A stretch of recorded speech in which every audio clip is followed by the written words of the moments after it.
आप सभी अच्छे ही होंगे।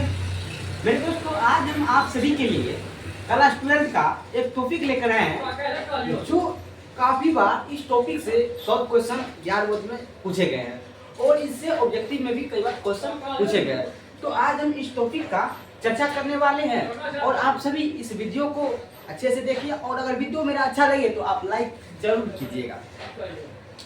तो अपना सभी का टॉपिक है कि विद्युत धारा का चुंबक प्रेरण। तो विद्युत धारा का चुंबक प्रेरण क्या होता है, इनको हम समझेंगे आज के इस वीडियो में। तो बात करते हैं हम विद्युत धारा की चुंबक प्रेरण की। तो इससे पहले हमको यह समझना होगा कि विद्युत धारा का चुंबक प्रेरण के बारे में कंसेप्ट दिए कौन, इसके बारे में विज्ञानी के बारे में समझेंगे और विज्ञानी कैसे अपना कंसेप्ट इस पर विद्युत धारा चुंबक प्रेरण के बारे में दिए, आखिरकार क्यों ऐसा किया, कि किस घटना के कारण ऐसा हुआ कि उन्होंने इस धारा का नाम विद्युत धारा का चुंबक प्रेरण रखा था। इस बात पर हम चर्चा करने वाले हैं आज के इस वीडियो में। तो आप सभी जरूर इस वीडियो को देखिएगा।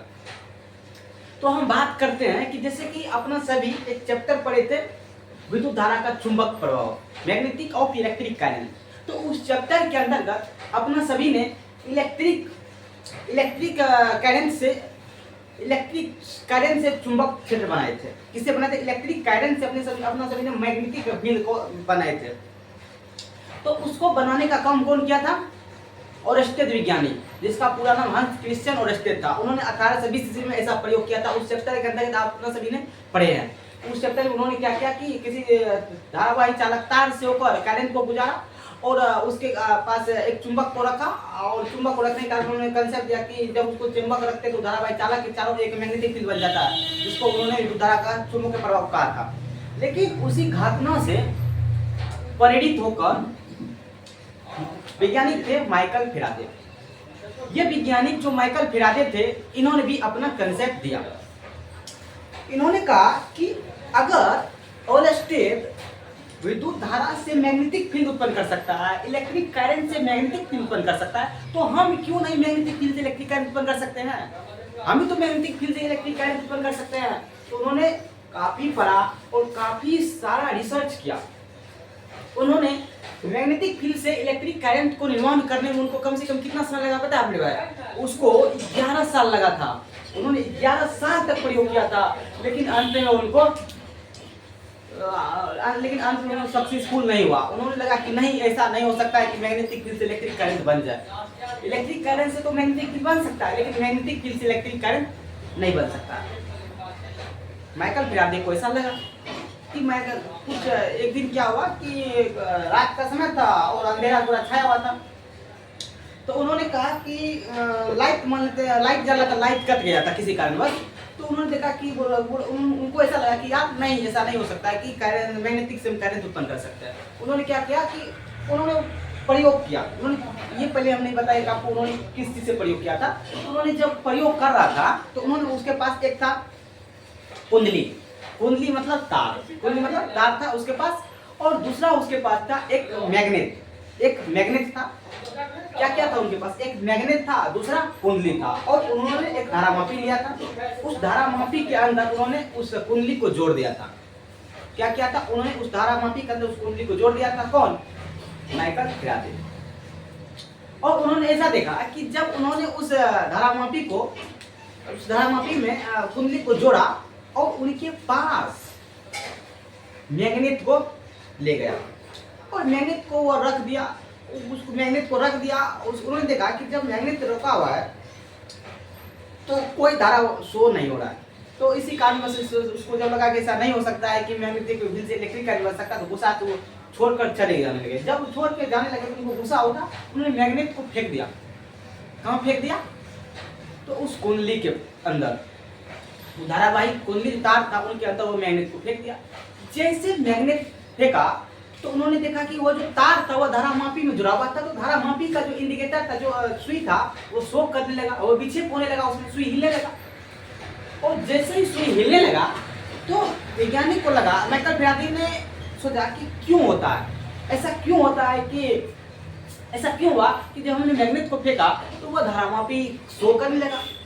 क्योंकि हम ये बात तो उन्होंने सोचा कि वो आश्चर्य पड़ गया, उन्होंने ये बात तो जानता है, वो उन्होंने बात ये जाना कि चुंबक विद्युत बल से तो यानी कि हम बैटरी से तो हम करंट देकर मैग्नेटिक फील्ड बना सकते हैं, लेकिन इसमें बिना बैटरी का है, बिना बैटरी तो इसमें है ही नहीं, तो फिर कैसे मैग्नेटिक, फिर कैसे करंट बह गया, बिना बैटरी का करंट कैसे बह गया, किनको लगा, और माइकल फैराडे को लगा। आखिरकार ये बात तो हम जानते हैं, जैसे कि टॉर्च सब देखे होंगे, तो टॉर्च में जो बैटरी लगा होता है, बैटरी से बल्ब जलता है, तो बैटरी से जो बल्ब जलता है, बैटरी क्या होता है, एक डीसी, बैटरी डीसी करंट तरह व्यवहार करता है, तो बैटरी से जब वो बल्ब जलता है तो ये बात तो हम जानते हैं कि बैटरी से बल्ब जलता है, लेकिन चुंबक से कैसे जल गया, चुंबक से धारामापी कैसे शो हो गया, वो इस बात में आश्चर्य पड़ गए। कौन? Michael Faraday.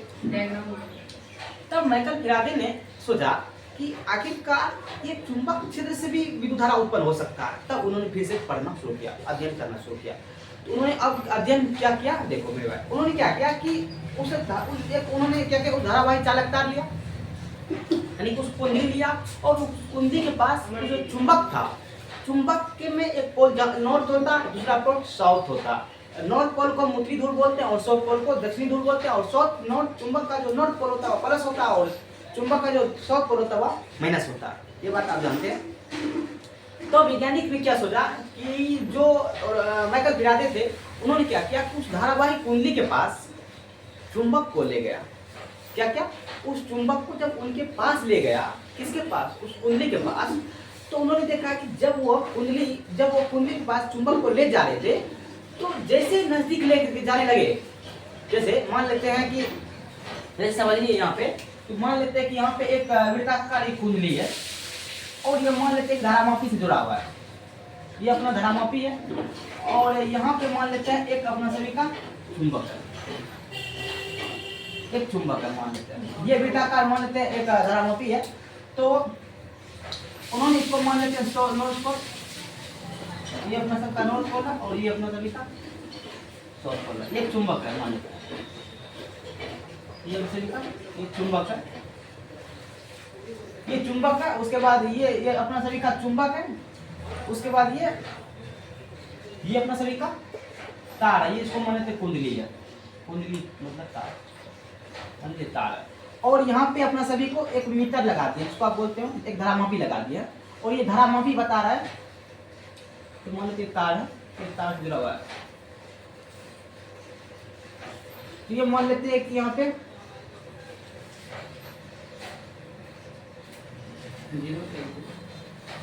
यहाँ पे मान लो सुई लगा हुआ, और यहाँ पे ये हो गया 1 2 3 4, इधर हो गया -1 2 3 4 5, ये -1 2 3 4 5 होगा, इधर 1 2 3 4 5 होगा, ये अपने 0 है, तो ये सुई ऐसे लगा हुआ है, मान लेते हैं धारामापी है, ये अपना सभी धारामापी है।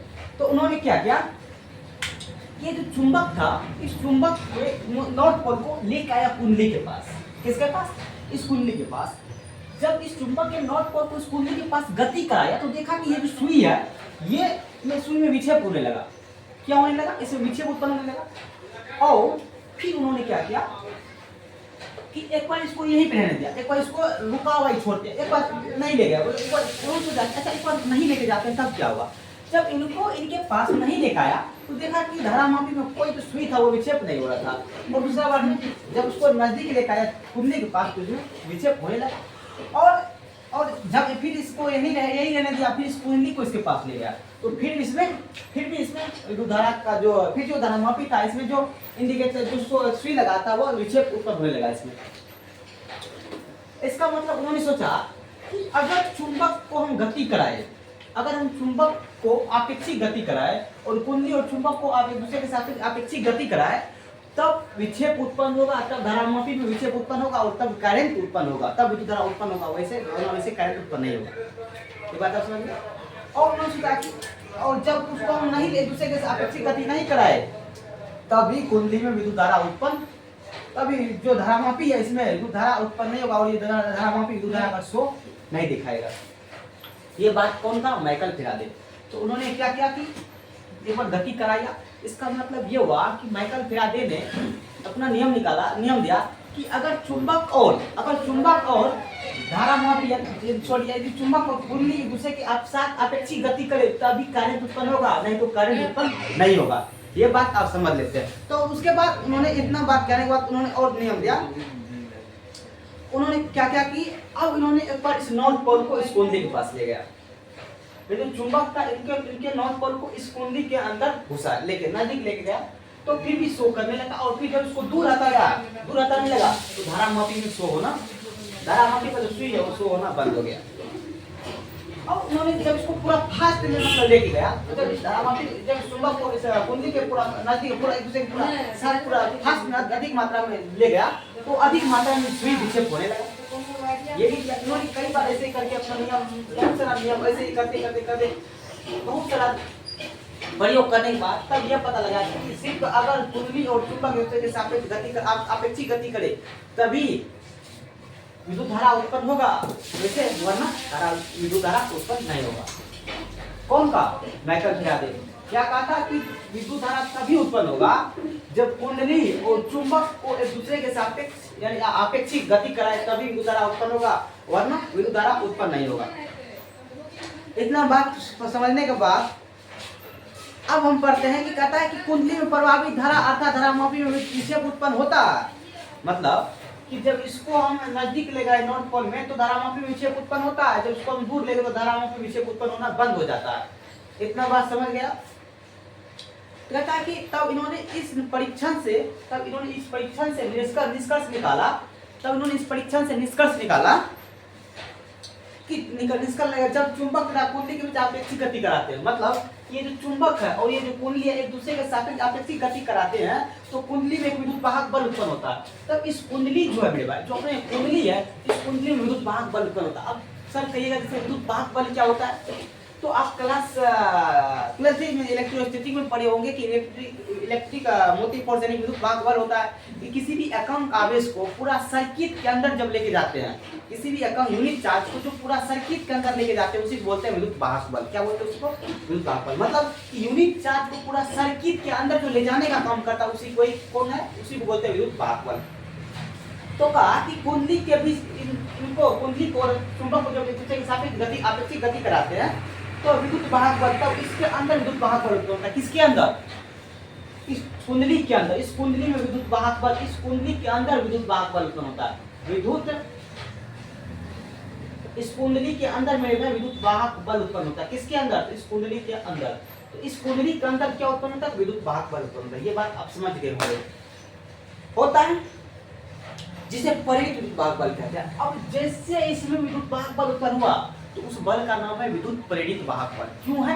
तो विद्युत के कारण उत्पन्न हुआ है। कौन? परिणत विद्युत वाहक बल। विद्युत के कारण उत्पन्न हुआ यह जो विद्युत वाहक बल है या विद्युत वाहक बल करंट के कारण उत्पन्न हुआ, विद्युत के कारण उत्पन्न हुआ, इसलिए इसको बोलते हैं विद्युत या परिणत विद्युत वाहक बल। समझिए? अब समझने का प्रयास कीजिए कि हमने कई बार इसको अपेक्षिक गति कराया, तो अपेक्षिक गति कराने के बाद इसमें क्या हुआ कि विद्युत वाहक बल उत्पन्न हुआ। अब क्यों हुआ उत्पन्न, क्या कारण था विद्युत वाहक बल उत्पन्न होने का, ये बात समझिए। कहता है कि यदि कुंडली के एक बंद परिपथ के रूप में, यदि कुंडली एक बंद परिपथ के रूप में, मतलब ये जो अपना प्लस है, ये जो अपना धारामापी, अगर ये कुंडली अगर ये दोनों बंद है, अगर ये दोनों बंद है, जब यह परिपथ पूर्ण रूप से अगर बंद होगा तभी करंट उत्पन्न होगा। अगर ये दोनों परिपथ अगर बंद नहीं होगा तो करंट उत्पन्न नहीं होगा। समझिए? मतलब कि जो धारामापी है, ये धारामापी और कुंडली का जो पॉजिटिव चार्ज और नेगेटिव चार्ज है, हाई पोटेंशियल और लो पोटेंशियल, क्योंकि करंट कब जाता है पोटेंशियल से करंट जाता है लो पोटेंशियल की ओर, ये बात आप जानते हैं। तो करंट तभी न बहेगा जब पॉजिटिव चार्ज और नेगेटिव चार्ज से तार जुड़ा हुआ हो, धारामापी जुड़ा हुआ हो, तभी ना। अगर पोटेंशियल अगर एक समान है तो करंट नहीं बहेगा, अगर पोटेंशियल अगर अलग है, अगर पोटेंशियल एक समान नहीं है तो करंट बहेगा। क्योंकि जानते हो कि प्लस होता है high potential minus low potential, इसलिए करंट हाई पोटेंशियल से लो पोटेंशियल की ओर जाता है, इसका करंट बहता है। तो इसका मतलब ये हुआ कि जब ये कुंडली है तो कुंडली के अंदर परिपथ बंद होगा, इसका मतलब उसमें जो प्लस और माइनस तार है वो जुड़ा रहना चाहिए, उसका परिपथ बंद रहना चाहिए। ऐसा बात नहीं कि एक तार को छोड़, एक तार को नहीं जोड़े, एक तार को छोड़, एक तार को नहीं जोड़े, तब करंट तो आपसे फ्लो नहीं होगा। तो इसलिए कहता है कि परिपथ पूर्ण रूप से बंद होना चाहिए। तब परिणत पूर्ण रूप से बंद होना, अगर परिपथ पूर्ण रूप से बंद हो तब परिणत विद्युत वाहक के कारण, तब परिणत ये जो परिणत विद्युत वाहक बल है, मतलब ये जो अपना परिणत विद्युत वाहक बल है, क्योंकि विद्युत वाहक बल बनना, तो विद्युत वाहक बल बनना किसके कारण? विद्युत धारा के कारण। तब उसका नाम क्या रहता है? परिणत विद्युत वाहक बल। तो इसका नाम लेते हैं प्रेरित विद्युत वाहक बल। तो प्रेरित विद्युत वाहक बल है ना, तो प्रेरित विद्युत वाहक बल है ना, आप इसके कारण इसको इस धारा को, इसके कारण इस धारा को नाम देते हैं प्रेरित धारा, जिसके कारण इस धारा को नाम देते हैं प्रेरित। इस धारा का नाम होता है प्रेरित धारा। क्या नाम? धारा का प्रेरित धारा। इस धारा का नाम है प्रेरित धारा। इस धारा का नाम दिया प्रेरित धारा। ये बात समझिए। अब इस घटना को ही बोलते हैं। अब जो प्रेरित धारा है, इस घटना का ही नाम दिया, इस घटना का नाम दिया था विद्युत धारा का चुंबक परिणाम। क्या दिया था? विद्युत धारा का चुंबक परिणाम। मतलब कि ये हुआ कि जब हम कुंडली और चुंबक को एक दूसरे के साथ आपेक्षिक गति कराए, जब चुंबक और कुंडली को एक दूसरे के साथ हम आपेक्षिक गति कराए, तो गति कराने के दौरान चुंबक और कुंडली के गति करने के दौरान, आपेक्षिक गति करने के दौरान कुंडली के अंदर एक विद्युत वाहक बल उत्पन्न होता है, जो किसके कारण उत्पन्न होता है? चुंबक के कारण। चुंबक के कारण कौन उत्पन्न होता है? विद्युत वाहक बल। अब चुंबक के कारण जो विद्युत वाहक बल उत्पन्न होता है, तो ये चुंबक बल के अंदर एक आप चुंबक फ्लक्स पढ़े होंगे, चुंबक फ्लक्स। तो चुंबक फ्लक्स होता है चुंबक बल रेखा की संख्या को चुंबक फ्लक्स कहते हैं। तो क्या होता है कि ये मान लेते हैं कि अपना चुंबक है, इस चुंबक के अंदर, इस जो चुंबक है, ये चुंबक के अंदर चुंबक फ्लक्स होता है, जिसको चुंबक बल रेखा की संख्या कहते हो। तो इन्होंने देखा कि चुंबक बल रेखा जो होता है ना, चुंबक बल रेखा से एक निकलता है क्या, यहां से चुंबक से एक चुंबक बल रेखा निकलता है, जो कुंडली के अंदर जाता है, और यह संख्या नियमित रूप से जाता है। जैसे ही संख्या नियमित रूप से इस कुंडली के पास जाया, तो इस कुंडली के अंदर क्या इलेक्ट्रॉन है, इस इलेक्ट्रॉन को धक्का दिया, तो इलेक्ट्रॉन को जैसे धक्का दिया, तो इलेक्ट्रॉन गति में आएगा। उस गति को विद्युत वाहक बल का काम होता है कि इसको धरामापी तक पहुंचाने का। तो जैसे तब ये कहते हैं कुंडली, तब ये धरामापी था, तो यह जब विद्युत वाहक बल था, तो इस चुंबक के कारण विद्युत वाहक बल विद्युत वाहक बल धक्का मिले का इलेक्ट्रॉन को गति करा के धरामापी तक पहुंचा दिया। धरामापी तक जैसे पहुंचा तो करंट उत्पन्न हुआ, इसका करंट उत्पन्न हुआ। यही बात कहा कौन? यही बात कहना चाह रहे थे Faraday sir, Michael Faraday sir. तो कैसा लगा क्लास? कल इससे हम नेक्स्ट वीडियो बनाएंगे इसी पर। इसका प्रथम नियम क्या होता है, इसका सेकंड नियम क्या होता है, उनको फिर से समझाएंगे। Thank you.